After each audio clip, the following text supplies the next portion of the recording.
Amigos, amigas de Pulso Saludable, muy buenas tardes. Todavía no terminamos con este recorrido por las sedes hospitalarias de la Ciudad de México. Y si nos avisan y nos invitan de otro estado, con mucho gusto vamos a platicar con las y los expertos en los temas que se relacionan a la salud en este 15º aniversario de Pulso Saludable. Una vez más agradecerles su presencia. Yo me encuentro en un lugar que, porque la cercanía de mi actividad laboral y de su casa, se dice, ¿no? La casa de todos ustedes, lo conozco hace muchísimos años, paso muy frecuentemente por aquí. Es el centro de dermatológico Ladislao de la Pascua, doctor Ladislao de la Pascua, y me encuentro con el director general, el doctor Fermín Jurado Santa Cruz, y es alguien a quien conozco hace varios años. Es un hombre talentosísimo que sabe muchísimo del órgano más grande del cuerpo, que es la piel, es la cobertura que nos ayuda a las inclemencias, a vernos bonitas, a verse ustedes los caballeros guapos, pero también hay que cuidarlo, hay que proveerle, sí, del astro, del rey astro que es el sol, pero también en exceso puede generarnos daño solar, estas pecas que ustedes le llaman léntigos y que pudieran llegar a producir un inicio de un cáncer. Pero no solamente el cuerpo se puede, la piel se puede envejecer, agrietar o verse expuesta a las inclemencias climáticas y de ahí enfermar. Hay otros múltiples factores y hoy vamos a conocer cuáles son estas enfermedades más frecuentes y cómo ha evolucionado la atención, porque también es un hospital formador de los dermatólogos y las dermatólogas del país. Bueno, hoy se ubica esta sede en la Ciudad de México, sino que también vamos a conocer cómo ha evolucionado la enseñanza para ellas y ellos, y por supuesto la tecnología. Hoy ya hasta hay inteligencia artificial, a ver qué tanto puede ser de utilidad en esta área, la dermatología. Doctor Fermín, un placer volverle a ver. Buenas tardes. Buenas gracias. tardes, el placer es nuestro y como usted bien decía, en México acostumbramos decir, bienvenida, esta es su casa. Ay, gracias. Pero esperemos que no venga por enfermedad, porque siempre preferimos platicar sí, con claro, personas sanas claro, que con personas enfermas. Sin embargo, pues la mística de esta institución desde su origen ha sido justamente prestar un servicio a cualquier persona que lo desee. Solamente hay un requisito. El requisito es que tenga algo en la piel y que, bueno, puedan concertar una cita de acuerdo al número telefónico que tenemos en esta institución. Oiga, doctor, cuéntenos un poquito de la historia. Usted lleva más de 3 décadas participando de los trabajos de esta institución. Es correcto. ¿Cuál es el origen? ¿Qué se sabe de la historia? ¿Cómo se formó este instituto? Esta es una institución que nace como una necesidad. El 2 de enero de 1937 empieza a funcionar, no en este lugar, sino muy cerca de aquí, en la colonia Doctores, en García Diego 21. Ahí tiene su origen. Actualmente el edificio ya no existe. Una vez que se mudaron para esta institución, para esta unidad, dejó de funcionar. Y decía yo que nace por una necesidad, porque en ese entonces había una enfermedad que era muy estigmatizada para quienes la padecían o la padecen, que es la lepra. En ese entonces no había un tratamiento para la lepra. El fundador de este centro, el profesor que tuve el honor y privilegio de haber conocido ¿sí? y que fuera mi maestro, el doctor Fernando Latapí Contreras, fue el primer director. En ese entonces el encargo se lo dieron para atender a los enfermos con lepra. ¿En qué década fue? Estamos hablando el 2 de enero de 1937, es cuando 30. inicia, en los 30 exactamente. Había... En ese entonces la atención a los enfermos de lepra era como recluirlos, alejarlos de su familia, y pobres porque estaban en condiciones deplorables, se morían no de la enfermedad, sino de la tristeza, del abandono social y del rechazo social.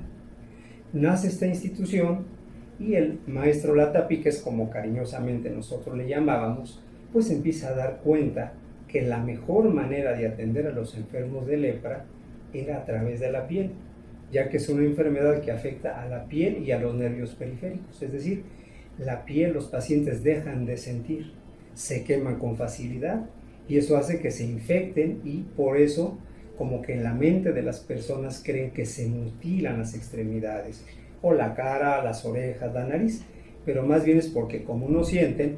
Imagínense a una mujer que guisa con un sartén con el mango de metal, pues se calienta todo, lo toma, no siente, se quema, se hacen ampollas, se van infectando y entonces van teniendo infecciones que justamente llegan a la mutilación. Y lo mismo sucede en los pies. Imagínense un campesino que no usa huarache, que va, ahora creo que ya usan la mayoría, pero en ese entonces había quienes no tenían ni paraguaraches. Pisaban la tierra, se les clavaba un clavo, una espina, no lo sentían, llegaban a su casa y se daban cuenta que estaban sangrando. Muchos pacientes, así es como se dieron cuenta de que tenían enfermedad. Pues así es como nace este centro, que inicia como un centro antileproso o para atención de enfermos de lepra. En la década de los 50, para ser más exactos, 1951, cambia de nombre porque los pacientes, al decir lepra, Centro Dispensario Antileproso Dr. Ladislao de la Pascua, pues la gente que vivía en derredor de la zona veían que quien se acercaba pues tenía lepra. Pues había inclusive algunos que eran vecinos que apedreaban sus casas. Era el estigma muy fuerte. Bueno, y medio sigue todavía. Y llegaban a incendiarle sus domicilios, imagínense. Entonces, para evitar ese estigma, al maestro Latapí se le ocurrió decir, ¿por qué si la piel es el órgano primario de choque, por qué no le llamamos centro dermatológico? Entonces, de esa manera, pues iba el enfermo de lepra y cualquier otro paciente que tuviera alguna enfermedad en la piel. Y se logró bloquear un poco el estigma. El paciente ya llegaba solo, ya no le rehuía, porque antes le daban vuelta al centro, veían que nadie los observara y se metían. A partir de 1951 se crea justamente este programa de atención a través de la piel y en la década de los 60 empieza el Programa Nacional de Lucha contra la Lepra. Y el Centro Dermatológico fue el artífice de ese programa. Desde ahí se centraba para todo el país la búsqueda y atención de los enfermos. Porque en la década de los 50 aparece por primera vez tratamiento para los enfermos de lepra, que fue la sulfona que existe actualmente. Entonces empieza el tratamiento, dicen, bueno, ya tenemos un tratamiento, ahora si el paciente no viene, vamos a buscar a los enfermos. Se hacen brigadas en todo el país y fíjese nada más, en un año se descubren más casos que en los 30 años previos. ¿Qué significa? Que nuestro sistema de salud no debe solamente centrarse en ubicar una institución y esperar a que llegue, sino la función del médico debe ir a los lugares en donde el acceso a la salud es justamente poco accesible, valga la redundancia, y que el médico atienda y pueda hacer una búsqueda de pacientes como en este caso. Hoy en día ya existe a partir de la década de los 80 un esquema que le llamamos poliquimioterapia, que son 3 medicamentos que se emplean para estos pacientes y la lepra hoy en día es curable. Claro. Entonces, hoy en día es más fácil curar lepra que un cáncer, por ejemplo, claro, de algunos tipos. Entonces, la lepra es curable en el paciente. Tenemos médicos que han sido enfermos de lepra, abogados que han sido enfermos de lepra.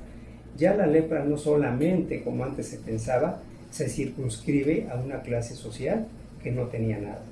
Hoy puede ser gente que tenga todo y sin embargo que tuvo contacto con alguien y tuvo el factor de riesgo para poderse contagiar. Claro. Que por otro lado también tengo que decir para quienes nos escuchan que la lepra es la menos contagiosa de las enfermedades infecciosas. ¿Se contagia de persona a persona? Se contagia de persona a persona, sin embargo la probabilidad es de un 5% después de años de contacto íntimo y prolongado.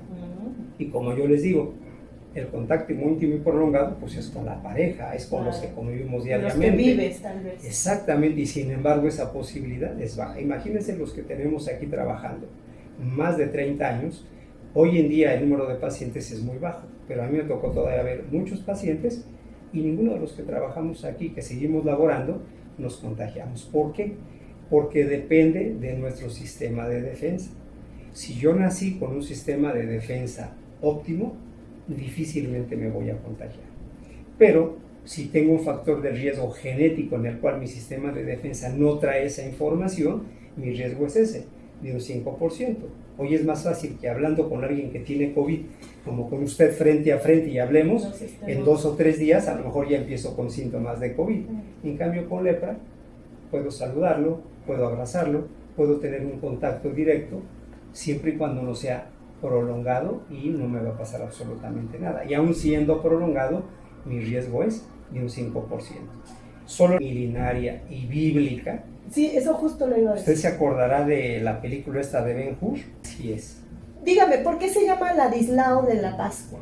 Justamente porque el doctor Ladislao de la Pascua, que de hecho tenemos aquí la foto, mire, él en 1844 escribe por primera vez en el periódico de la Sociedad Fitoiátrica de México el primer trabajo sobre una forma de lepra que no se había descrito en el mundo, que es una lepra que después se redescubrió y que le llamó como la lepra lazarina, así es como él la describe en esa revista científica, y posteriormente retoman estos datos el doctor Rafael Lucio y Alvarado, que también lo tenemos aquí. Que en esta colonia, doctores, todas las Así calles es. tienen nombres de doctores Bueno, ilustres. Pues realmente el que hizo el trabajo es el doctor Rafael Lucio. Él encuentra justamente el trabajo de Ladislao de la Pascua, lo lee y empieza a ver pacientes, lo reedita, pero para que tenga valor, pues se cuelga del prestigio de alguien que estaba muy cercano al presidente Juárez, que era justamente su médico, Alvarado. Entonces, como era el médico connotado del presidente, claro, entonces pues él publica en el libro y entonces se llamó en ese entonces lepra de Lucio y Alvarado, una forma de lepra muy especial en la que, a diferencia de lo que se había descrito, que eran como bolas, esta era una lepra en donde el paciente se veía lisito, como si le hubieran aplicado material de relleno completo. Incluso le llamaron en algún momento la lepra bonita, porque usted los veía y parecía que no tenía nada, una lepra, una piel lisa, sin arrugas, los ojos limpios, y por eso le llamaban así, la lepra bonita o los ojos de niño. Más tarde, el maestro Latapí, cuando llega justamente a fundar el 2 de enero esta institución, pues va viendo enfermos y empieza a ver una forma de lepra que él creía que no existía. Empieza a ver la información, encuentra el trabajo de Ladislao de la Pascua, encuentra el trabajo del doctor Lucio y Alvarado y se da cuenta que es lo que ellos habían publicado. Y entonces empieza él otra vez a redescubrirla y la publica. Ya la publica en revistas en alemán y en inglés. Y entonces por eso ahora con justicia también se le llama como lepra de Lucio y Latapí. Entonces tendríamos que ponerle lepra de Ladislao de la Pascua, de Lucio y Alvarado y de Latapí. Finalmente le llamamos, casi en todo el mundo le conocen como lepra de Lucio, porque el mismo maestro Latapí así la publicó. Pero alguien posteriormente decía que también debería de llamarse de Lucio y Latapí. Creo que justicia debería de ser así, pero a nivel internacional se le conoce como lepra de Lucio. Y de ahí justamente nace el nombre de esta institución. Centro Dermatológico Dr. Ladislao de la Pascua.